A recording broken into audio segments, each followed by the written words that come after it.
ఎక్కువగా ఉండటం వల్ల ఆకుపచ్చగా తయారవుతుంది. ఆకుపచ్చగా ఉందంటే అర్థం ఏంటిది? మొక్క ఆరోగ్యంగా ఉందని. అవునా? గోరెక్క వెళ్ళి చూస్తాడు డాక్టర్ ఎందుకు? చూస్తాడు ఎందుకు? ఇది మొత్తం తెల్లగా ఉంది అనుకో, ఎవడో స్కాయ్ స్పీడ్ చేసి తల్లి దానికి ఏం లేదు, ఇది బీట్రూట్ లో క్యారెట్ లో ఐరన్ ఫోలిక్ వేసుకోమని చెప్తారు. అవునా? మన బాడీలో రక్తం ఎంత ఇంపార్టెంటో ఆకులలో క్లోరోఫిల్ పత్రహారితం అంత ఇంపార్టెంట్. ఆ పత్రహారితం ఫామ్ చేయడం కోసం ఈ అగ్రి ప్రొటెక్ట్ అనేది హెల్ప్ చేస్తుంది. రైట్? ఇది కాకుండా enhances crop immunity to fight various diseases and infections. ఇప్పటిదాకా మనం ఏం చెప్పినాం? ఇమ్యూనిటీ అనేది స్పిరులినా నూనె వేసుకోవడం వల్ల బాడీయే స్వయంగా రోగాలతో ఫైట్ చేసేటటువంటి రోగ నిరోధక శక్తి మనిషికి వస్తుందని చెప్పినాం. అదే రోగ నిరోధక శక్తి మొక్కల్లో వచ్చేటువంటి రోగాల నుంచి మొక్కనే స్వయంగా ఫైట్ చేసేటటువంటి రోగ నిరోధక శక్తి ఈ ప్రొటెక్ట్ ద్వారా మొక్కకు అందిస్తుంది. ఆ గ్రీన్ ప్రోటీన్ క్లియరా? ఒకటే లైన్ క్లియర్. పత్రహరితాన్ని పెంచుతుంది, మొక్క యొక్క ఇమ్యూనిటీని ఇంక్రీజ్ చేస్తుంది. రైట్? అగ్రి? అది కాదు మన దాంట్లో ఉన్నటువంటి అగ్రికల్చర్ ప్రొడక్ట్, దాని పేరు గోల్డ్. అగ్రిగోల్డ్ వేరే, అందరికి నవ్వురాదని చెప్తే వేరే. సో దీని గురించి కొంచెం మన భాషలో మాట్లాడుతున్నాం. మీరు నేలకి వేరు చూసినారు, మొక్కకు వేరు చూసినారు. కొన్ని చెట్లకి ఇప్పుడు మిర్చి చెట్టు ఉంది, ఏది మనం బయట మిరపకాయ చేనేస్తున్నారు. మిర్చి చెట్టుకి పైన కనబడేటట్టు కొన్ని వేర్లు ఉంటాయి, కంటికి కనబడేటట్టు కొన్ని వేర్లు ఉంటాయి. లోపల ఈ వేర్లకు ఇంకొన్ని పిల్ల వేర్లు ఉంటాయి. చెట్టు మిగిలినప్పుడు కనబడతాయి. అయితే పైన ఉన్నటువంటి పెద్ద వేర్లు చెట్టు యొక్క ఆకారాన్ని మొత్తం నేల మీద నిలబెట్టడానికి సహాయం చేస్తాయి. అంటే ఇది అక్కడికి పడిపోకుండా వీక్ లేకుండా స్ట్రాంగ్ ఉంటాయి. ఈ స్ట్రాంగ్ ఉన్నటువంటి ఏర్లకి ఇంకొక వర్క్ ఏంటంటే, వీటి పిల్లలు ఏవైతే ఉన్నాయో, అంటే ఈ పెద్ద వేర్ల పిల్లలు ఏవైతే ఉన్నాయో అవి నేల లోపలికి వెళ్తాయి. వాటి డ్యూటీ ఏంటంటే, వేరు వ్యవస్థ ఇట్లా ఉంటే ఈ వేర్లకి చివరన నోర్లు ఉంటాయి, మూతులు, మౌత్, నోర్లు ఉంటాయి. ఈ నోర్ల ద్వారా మనం ఇచ్చినటువంటి నీళ్లు కానీ, మనం ఇచ్చినటువంటి ఎరువు కానీ, మనం ఇచ్చినటువంటి పోషకాలు కానీ ఈ నోర్ల ద్వారా మాత్రమే ఆ మొక్క గ్రహిస్తుంది. సో ఇప్పుడు నాకు మాట చెప్పండి, 5 వేర్ల మూతులు ఉన్నాయనుకో, 5 వేర్ల దగ్గర న్యూట్రిషన్స్ పోతాయి. ఈ వేర్లు ఎక్కువ ఉంటే ఇంకెక్కువ ఉంటే ఆ ఏర్లను డబల్ చేసేటటువంటి శక్తి అగ్రిగోల్డ్ ఉన్నది. ఒకటే అర్థమైందా? వేరు వ్యవస్థను ఇంక్రీజ్ చేయడం వల్ల మనం ఇచ్చినటువంటి ఏ పదార్థాలైనా తొందరగా మొక్క ఎక్కువగా తీసుకునేటువంటి సామర్థ్యాన్ని దానికి వస్తుంది. అగ్రిగోల్డ్ అంటారు. ఇంక్రీజెస్ మెటబాలిక్ యాక్టివిటీ, నేను చెప్పింది అదే. Helping plant to grow and develop, promotes root and shoot growth. Root అంటే షూట్ అంటే కిందికి ఎంత బలంగా పోతే మీదికి అంత బలంగా పోతుంది మొక్క. Yes or no? ఇది రూట్ అండ్ షూట్ వెళ్తుంది. ఒక్క లైన్ లో చెప్పాలంటే వేరు వ్యవస్థ ఇంక్రీజ్ చేస్తుంది Agri Gold. Agri aqua gel. Aqua అంటే వాటర్, ఆక్వా జెల్ అంటే ఏంటంటే, ఇప్పుడు నీళ్లు బాగా ఎక్కువైనా డేంజరే మొక్కకి, మొత్తం నీళ్ళు లేకపోయినా డేంజర్. అవునా? ఈ 2 కండిషన్ లో హెల్ప్ చేసే 2-in-1 ప్రోడక్ట్ ఆక్వాజెల్. మీరు మార్నింగ్ ఈ డ్యూగార్డెన్ ఏమో చూసారా? సేమ్ యాజ్ ఇట్ ఈస్ ఇందులో ఉండేది కూడా అది. అగ్రిగోల్డ్ ఆక్వాజెల్ లో ఉండేది కూడా ఇదే మెటీరియల్. దీన్ని మట్టిలో కలిపి, ఇప్పుడు అది మీకు లేయర్ లాగా చూపెట్టు సరస్సు మేడం, చిన్న పేపర్ లాగా. ఇలా పేపర్ లాగా కాకుండా గ్రాన్యువల్స్ లాగా చిన్న, ఇదేమంటాం మనం ముగ్గు పౌడర్ ఉంటుంది కదా, రాయి పౌడర్, ఇడ్లీ రవ్వ లాక్కుంటారు ఈ పౌడర్. ఆ ఇడ్లీ రవ్వ నీ చెట్టు యొక్క మొదటి భాగంలో వేయటం వల్ల ఏం జరుగుతుందంటే, ఆ మొదటి భాగంలో వేసి, ఈ పౌడర్ మొదటి భాగంలో వేసి నీళ్లు పోయాకనే మట్టి, నీరు, ఇప్పుడు నేను చెప్పినటువంటి ఈ ఆక్వాజెల్, ఈ 3 కలిపి ఒక ముద్దలాగా తయారవుతుంది. తయారవడం వల్ల ఏం జరుగుతుంది? మనం పోసినటువంటి నీటి యొక్క తేమ శాతం ఈ ముద్దలోనే ఉండిపోతుంది, అడుగుకి వెళ్ళదు. ఒకవేళ నీళ్లు పోసినాక ఈ జెల్ ఫామ్ కాలేదనుకో, ఈ జెల్ ఫామ్ కాకపోతే ఇలా వాటర్ ఉండదు. ఏమైతే నీళ్ళు పోయగానే కిందికి వెళ్ళిపోతుంది, పౌడర్ అయిపోతుంది. పౌడర్ అయ్యాక ఏమైతుంది? మనం పోసినటువంటి గ్లాస్ నీళ్లు ఆ మొక్కకి ఒక 2 బెత్తెడు లేకపోతే 2 ఇంచుల దూరంలోనే ఆ నీటి ఇట్లా ఒడిసి పడుతుంది. ఎప్పుడైతే మొక్కకు నీళ్ళు కావాలో ఈ గ్యాప్ లో నుంచే మొక్క పెంచుతుంది. ఒకవేళ నీళ్ళు ఎక్కువైననుకో, మరి వరద నీళ్ళు వస్తాయని చెప్తలేను, కొంచెం జర నీటి శాతం ఎక్కువైనప్పుడు ఏం చేస్తుంది? ఇది ఆల్రెడీ గడ్డలాగా ఉంది కాబట్టి దీని చుట్టుపక్కల వాటర్ ఉన్నా దీనికి ఎంత కావాలో అంతే పీల్చుకుంటుంది, ఆగుతుంది, పీల్చుకుంటుంది, ఆగుతుంది. స్టెబిలైజర్ లాగా పనిచేస్తుంది ఆక్వాజెల్. ఒకవేళ నీటి శాతం ఎక్కువైనా, మళ్ళీ చెప్తున్నా మరీ ఎక్కువ కాదు, నార్మల్గా కొంచెం నీళ్ళు నిలిస్తే చూడు, అట్లాంటి పంటల్లో ఆక్వాజెల్ వేయటం వల్ల వర్షకాలం ఒక 4-5 రోజులు వర్షాలు పడ్డా పత్తి పంట కానీ మీరు వేసిన ఏ పంట కూడా నీరు చిచ్చు పడి సరిపోకుండా ఉంటుంది. అట్లనే నేలలో ఉన్నటువంటి ఫర్ ఎగ్జాంపుల్ మనము ఒక మంచి ఎరువు వేసినాం, ఆక్వాజెల్ ఎరువు వేసినాం, వాటర్ రాగానే కొట్టుకపోతుంది, 4 రోజులు కూడా మొత్తం ఇట్లా సొరికలు పడుతుంది, మట్టి మొత్తం కొట్టుకుపోతుంది, మట్టితో పాటు మనం వేసిన ఎరువు కూడా వెళ్ళిపోతుంది. ఆ ఎరువును కూడా ఒడిసి పట్టి మొక్కకు అందించేటువంటి గుణం తెలుస్తుంది. ఒక లైన్లో చెప్పాలంటే స్టెబిలైజర్ అతివృష్టికి పనిచేస్తుంది, అనావృష్టికి పనిచేస్తుంది. ఆక్వాజెల్ ఇది ఒకవేళ మీరు పెద్ద చెట్లకు వాడాలంటే, మామిడి చెట్లకు, దానిమ్మ చెట్లకు, పెద్ద తోటలో వాడాలనుకుంటే ఒక్క బ్యాగులో ఒక 100 చెట్లకు వేయచ్చు. ఎన్ని చెట్లు? ఇది 1 కేజీ ఉంటుంది, కేజీ ఉంటుంది. ఒక 100 చెట్లకు వేయచ్చు. మొక్కలు అయితే ఇంత మొక్కలు, పెద్ద పెద్ద మామిడి చెట్లకి అయితే ఒక 3 చెట్లకే సరిపోతుంది. అదే సో చిన్న చిన్న మొక్కలకైతే 100 మొక్కలకి వేయచ్చు. లేదు సార్ నేను పొలంలో చల్లాలనుకుంటున్నా, వేరుశెనగ కానీ శనగ కానీ లేకపోతే ఇప్పుడు ఉన్నటువంటి ఇక్కడ బాగా వేస్తారు కదా పత్తి మిరప దేనికి వేసినా చల్లాలనుకుంటే మాత్రం ఎకరానికి 2 బ్యాగులు పడతాయి. కంటిన్యూస్ చల్లాలంటే మొక్కలు కాలేయాలంటే ఒక 2 స్పూన్లో 2 మొక్కలకి వేయచ్చు, 1 స్పూన్లో 2 మొక్కలకి వేయచ్చు. 1 స్పూన్ నిండు స్పూన్ టీ స్పూన్ ఉంటుంది కదా, 2 మొక్కల దగ్గర వేయచ్చు.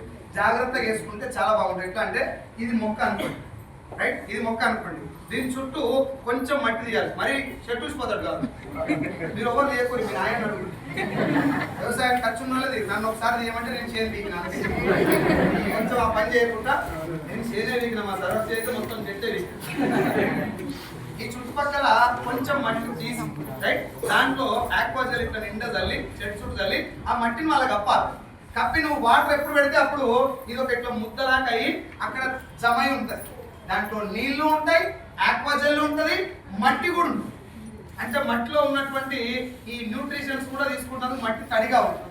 నెంబర్ 1. నెంబర్ 2, నీళ్ళ యొక్క శాతం దాని దగ్గర ఉంటుంది కాబట్టి నీటి తేమ శాతం మొక్కకు అందుతుంది. ఈ రెండింటిని ఒడిసిపెట్టి ఈ జెల్ మధ్యలో ఉంటుంది. దీనివల్ల మొక్కకు ఎటువంటి నష్టం లేదు. ఇది ఆక్వాజెల్. దాని తర్వాత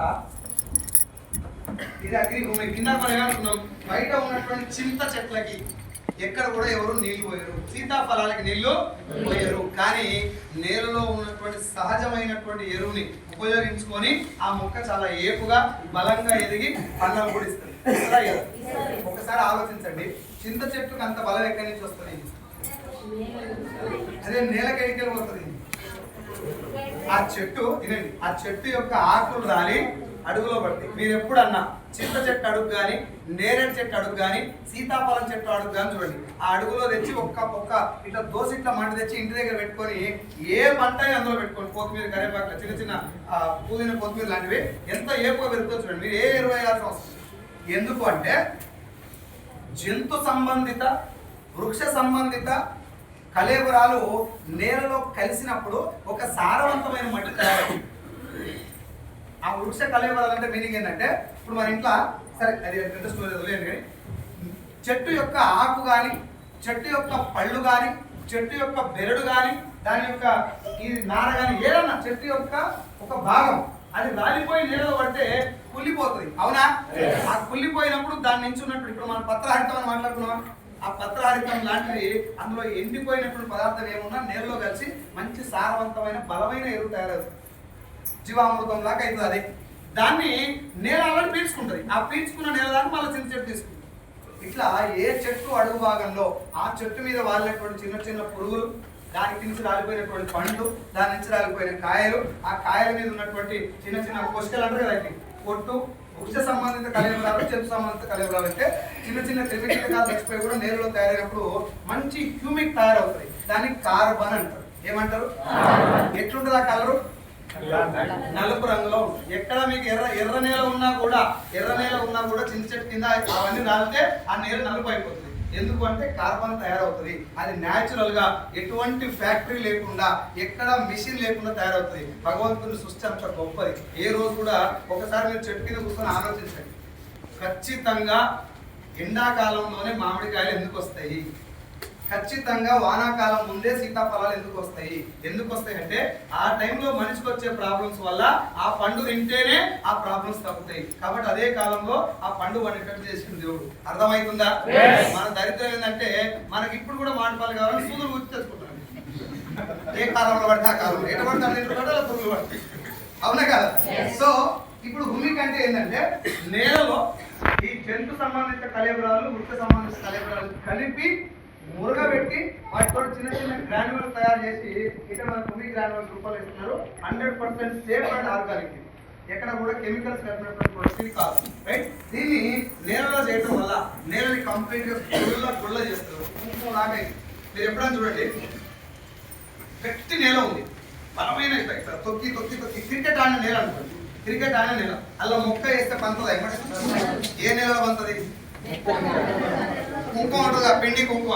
అట్లాంటి నేల ఉంటే ఇట్లా ఏ నూనె వస్తుంది.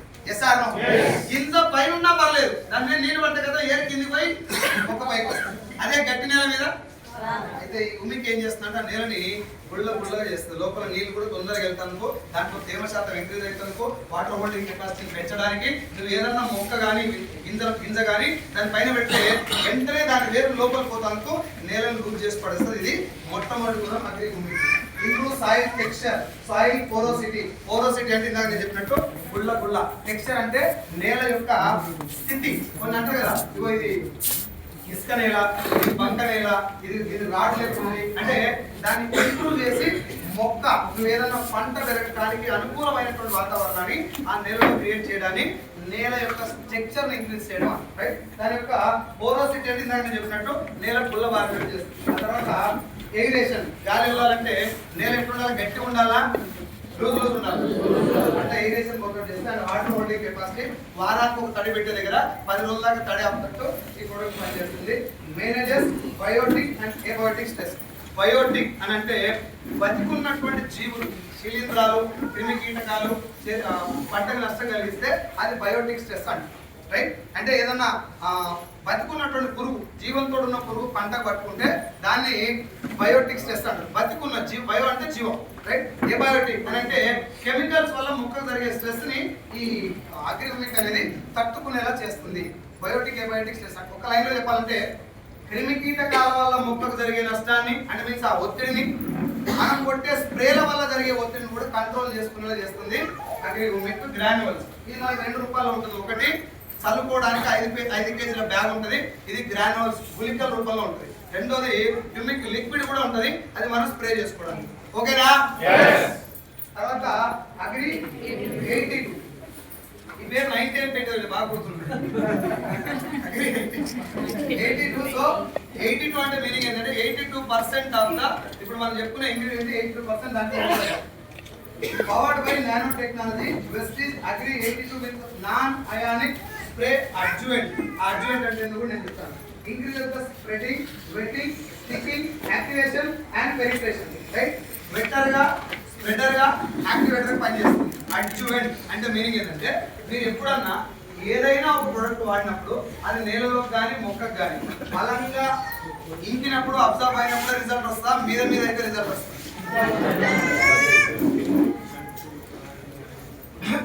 పత్తి చెట్టు ఆకు ఇక్కడ ఉంటుంది, పురుగు ఆడ ఉంటుంది కింద ఉంటుంది. మందు ఏడ కొడతాం మనం? కింద కొడతారా? మీద కొడతాం. ఈ మీద ఉన్నటువంటి మందు కానీ కెమికల్ కానీ క్రిమి సంహారకమైనటువంటి ఆ డ్రింక్ ఏదైనా కావచ్చు, ఇది కిందికి వెళ్తాను టైం పడుతుందా, స్పాట్కి వెళ్తుందా? ఆ టైంలో వర్షం పడుతుంది అనుకో, మళ్ళీ రేపు మళ్ళీ కొడతాను. కాబట్టి ఇక్కడ పడ్డటువంటి ఈ యొక్క కెమికల్ ని కిందికి వెళ్ళిన దాకా దీని మీద అంటి పెట్టుకొని ఉంటాను. అక్కడ హెల్ప్ చేస్తుంది గమ్ములా. ఒకటి. రెండోది, మీరు దేంట్లో కలిపిన నాకు మాట చెప్పండి. ఒక 10 లీటర్ల నీళ్ళ క్యాన్ ఉంది, ఫేర్ అండ్ లవ్లీ తెలుసుగా మీకు? తెలుసా? తెలియదు. ఇట్లా చేతిలో వింటే వేసాం, ఫేర్లో నీళ్ళలో మొత్తం కలిసిపోతా, అక్కడక్కడ దెబ్బలు కనబడతాయి. ఇప్పుడు ఆ దెబ్బలు కనబడకుండా ఉండాలంటే అలా ఒక స్ప్రే గట్టిగా పెట్టి కొడితే మొత్తం కలిసిపోతుంది. అవునా? ఏం పెట్టి కొట్టకపోయినా అదే ఎక్కువ కలిసిపోతుంది. అంటే నువ్వు ఏ మందు కలిపినా అక్కడక్కడే గుల్ల కట్టి లేకపోతే గడ్డలు కట్టి ఉండకుండా అగ్రి 82 కనుక కలిపితే దాంట్లో నువ్వు వేరే ఏం కలిపినా మొత్తం 15 లీటర్ల వాటర్ ట్యాంక్ లో ఎక్కడ తీసుకున్నా అంత సేమ్ ఉంటుంది అన్నట్టు. అర్థం కాలేదా? ఫర్ ఎగ్జాంపుల్ మనం ఏదైనా ఒక కెమికల్ తీసుకున్నాం, కెమికల్స్ కూడా కొడతాం కదా, ఏదైనా ఒక కెమికల్ కొడుతున్నాం, ఆ కెమికల్ 2 ముద్దలు అలా వస్తుంది. ఆ 2 ముద్దలు కొంచెం బంక తేనెలాకుండి అడుగు పోయి పట్టింది. ఇప్పుడు అడుగులో నీళ్ళు తీసుకుంటే ఎట్లుంటాయి? ఈ మన్నలు ఎక్కువ ఉంటాయి, మీద నీళ్ళు తీసుకుంటే తక్కువ ఉంటుంది. ఇప్పుడు ఆ 15 లీటర్ల నీళ్ళలో ఎక్కడ ఏ చుక్క తీసుకున్నా అన్నింటిలో సమానంగా ఉండేటట్టు అగ్రి 82 హెల్ప్ చేస్తుంది. ఇది కలిపి కనుక ఆ మందులు మీరు అలా కొడితే, అందుకే దీన్ని అయినా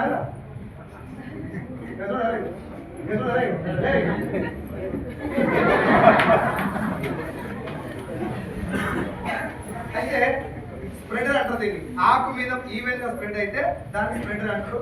వెట్టర్ అని అంటే ఇందాక నేను చెప్పే కదా, ఒక వారం రోజుల పాటు మనం తడి ఆపేటటువంటి కెపాసిటీ నేలకు ఉంటుంది, కానీ 10 రోజులకు ఆ తడి ఆపే గుణాన్ని ఇది ఇంక్రీజ్ చేస్తుంది. దాన్ని వెట్టర్ అంటే వాటర్ హోల్డింగ్ కెపాసిటీని నేలకి ఏమంటారు ఇస్తుంది.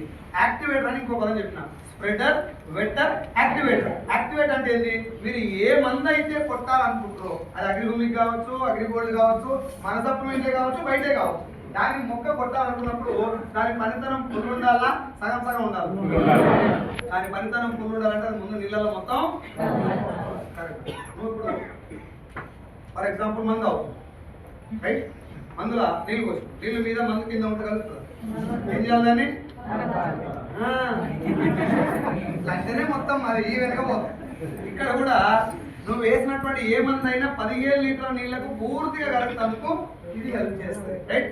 అడ్జువెంట్ అని ఎందుకు పెట్టారంటే, మీరు ఏదైనా ఒక మందు కొట్టే బదులు దానికి అడ్జువెంట్ గా ఇది యాడ్ చేస్తే, బదులు కాదు దానికి అడ్జువెంట్ గా దానికి ఒక సపోర్టింగ్ ఇది యాడ్ చేయడం వల్ల దాని పనితీరును పెంచుతుంది, దాని వర్క్ తీరును పెంచుతుంది. ఇప్పుడు మీరు మైలేజ్ పెడతాం, ఒక చిన్న గడ్డ పెడతారు, బైక్ లో పుడుతుందా? ఇది ఇంజిన్ మైలేజ్ పెడతాం చిన్న అది పెడతారు, దానివల్ల మైలేజ్ నిజంగా పెరుగుతుందా? పెరుగుతుంది, హెల్ప్ చేస్తుందా? అంతే అడ్జువెంట్. పెట్రోల్ కూడా మైలేజ్ చేయదు, పెట్రోల్ వేయాలి. ఇది ఏం చేస్తా అంటే కొంచెం పెట్రోల్ తాగుతుంటే ఇంజన్ కు చిన్నగా హెల్ప్ చేస్తుంది. Yes or no? ఇప్పుడు మరి రోజు షేక్ తాగి పండుకుంటే వెయిట్ వెళ్తారా? ఎక్కువ అవుతారు. ఇక్కడ ఏం చేయాలి? కంట్రోల్ చేయాలి, కొంచెం ఎక్సర్సైజ్ చేయాలి. ఇవన్నీ చేసి షేక్ తాగితే ఏం రాదు, దయ్యం రాదు. ఇంతకంటే పెద్దదే మీకు మనం నేనే దయ్యాన్ని. సో ఒక్క షేక్ తాగితే వెయిట్ తగ్గదు, కానీ షేక్ వెయిట్ తగ్గడానికి సపోర్ట్ చేస్తుంది. ఇక్కడ కూడా మీరు ఏ ప్రొడక్ట్ అయితే వాడుకుంటారో ఆ ప్రొడక్ట్ నేలకు కానీ మొక్కకు కానీ బలంగా యూజ్ అవ్వడానికి అగ్రిగేటర్ హెల్ప్ చేస్తుంది. అందుకే దీన్ని అడ్జువెంట్ అని అంటారు, రైట్?